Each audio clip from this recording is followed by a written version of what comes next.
welcome into day 5 of Kong Week. In today's review, we will be traveling back to the 1980s to look at the movie King Kong Lives. I'm so enthusiastic for this movie. Alright, I'm not going to talk in that monotone voice. That would probably drive you all insane, although it would be kind of funny. But anyways, if there's one movie in this entire series of reviews that I did not want to talk about, it is King Kong Lives. Or maybe I did, just to get this shit off my chest and what I think about this pile of fucking awfulness.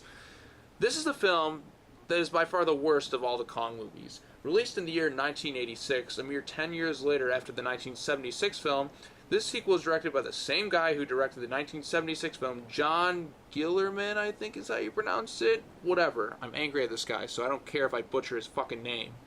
It amazes me that the same guy who did what I consider to be a pretty good job on the 76 film came back and directed this movie so shittily, so awful. You can tell that he does not want to be here. Nobody wants to be in this movie. Just look at the expression on all the actors' faces. They are bored out of their mind. And you know who's also bored out of their mind? Me. This movie is fucking boring. Even in some of the weaker King Kong movies, you at least had actors who gave a shit and were at least having fun with it. With this movie, it's clear that nobody wanted to be here. Everybody just looks bored out of their minds and would rather be off doing something else. And because of all of their lack of investment in this movie when it comes to the acting, the directing, the writing, everything about this movie, this film flat out bombed at the fucking box office, and because of this piece of shit, we wouldn't get another King Kong movie for another 20 years. So, that being said, only thing left for us to do now is try and look at this movie, get a little bit of analysis in, and try and figure out what went wrong, why this movie sucks, the whole shebang. So, let's get started.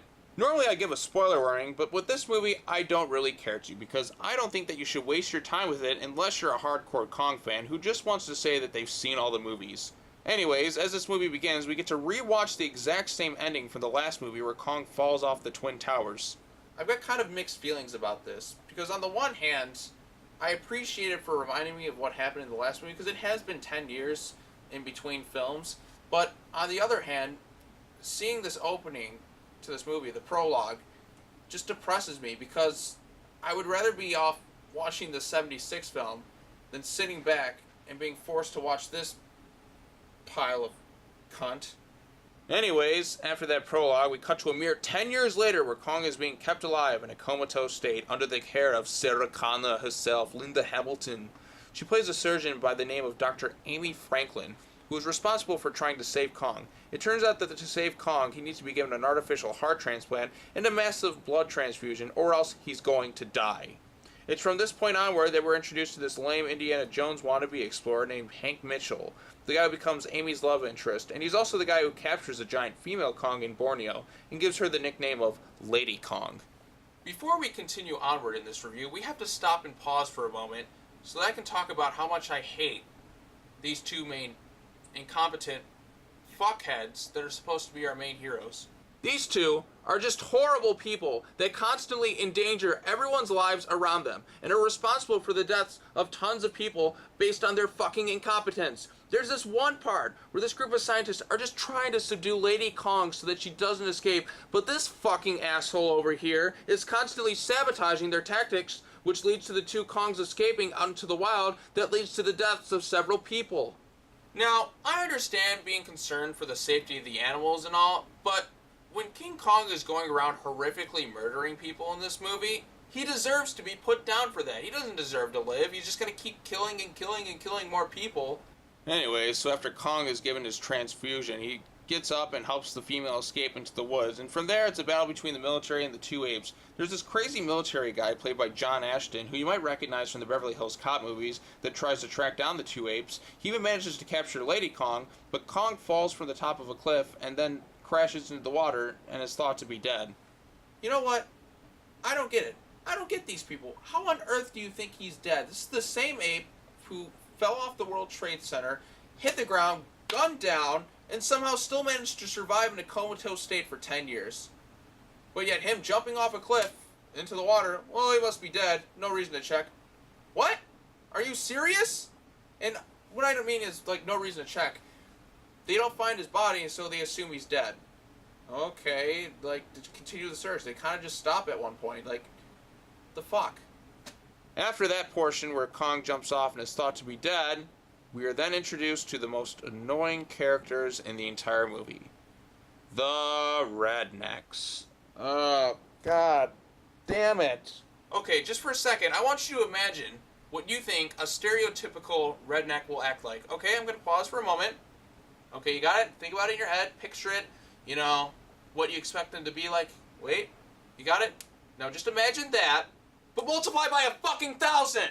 It's like if a bunch of Rob Zombie, white trashy type characters showed up in the middle of the movie. Hell, in his defense, I think that Rob Zombie's characters are a little more subtle than these assholes.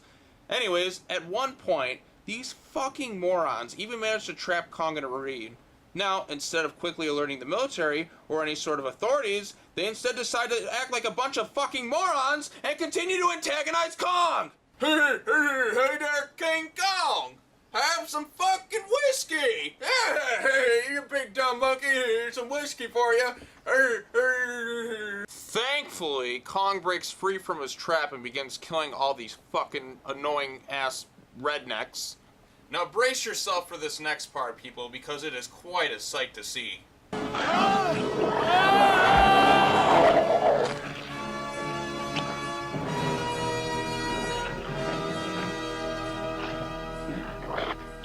Wow, I've got no comment. I mean, how do I react to that? Like, it's so bad. It's a terrible effect, but it's fascinating. He, like, legit eats the superimposed guy out of the picture. He doesn't even consume the whole thing. He just kind of, like, vanishes at one point. He's like, ha! He just, like, his little, like, cutout just kind of just, like, vanishes and stuff. It's actually kind of fun. No, don't compliment this movie in any way, Sean. It's terrible. It looks terrible. It's... Anyways, with Lady Kong captured, it turns out that she is also pregnant. After hearing about this, Amy and Hank decide that it would be a great idea to break her out of her enclosure so that she can be with Kong.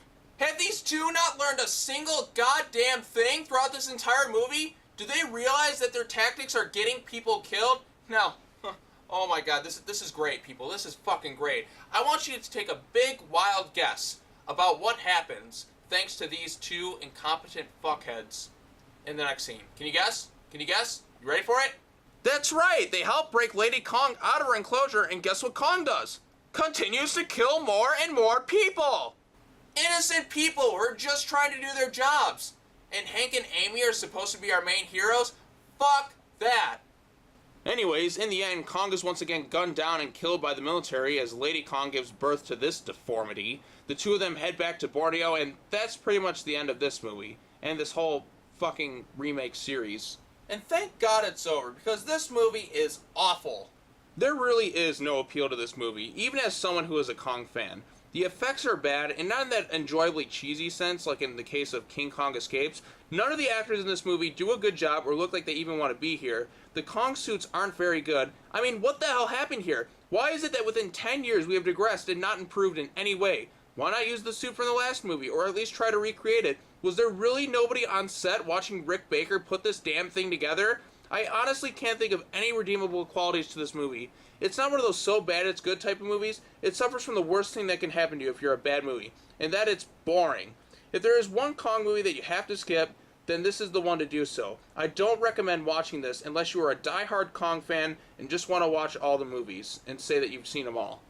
But other than that, no reason to watch this. Skip this fucking movie. Well, that's going to wrap it up for this review of King Kong Lives. Ugh, thank God it's over. I don't want to be talking or looking at that movie, like, ever again. So, if you get the chance, let me know what you thought of this movie in the comments below, whether you liked it or not. I'm not going to get mad at you if you like the movie. Film is subjective. Everybody has the right to their own opinion, instead of being bastardized by others. So, do yourself a favor. Help me out, like this video, share it, do what you gotta do. Be sure to come back tomorrow as we take a look at Peter Jackson's King Kong, which is a much, much better movie in my opinion. And we're very close, people. Kong Skull Island is just around the corner, and I can't wait. So, thank you all for watching. I hope you enjoyed this review, and see you tomorrow. Peace.